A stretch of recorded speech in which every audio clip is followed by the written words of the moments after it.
یمن کے حوثیوں کا اسرائیل پر حملہ، ایران کی شدید دھمکیاں اور غزہ جنگ کی تازہ ترین صورتحال۔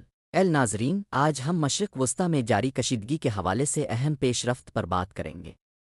یمن کے حوثی باغیوں نے حالیہ دنوں میں اسرائیل پر میزائل حملے کیے ہیں، جس کے بعد ایران کی جانب سے سخت رد عمل سامنے آیا ہے۔ اس کے علاوہ غزہ اور اسرائیل کے درمیان جاری جنگ میں بھی شدت آئی ہے۔ یمن میں ایرانی حمایت یافتہ حوثی باغیوں نے اسرائیل پر متعدد میزائل اور ڈرون حملے کیے ہیں۔ ان حملوں کا مقصد فلسطینیوں کے ساتھ یکجہتی کا اظہار بتایا گیا ہے۔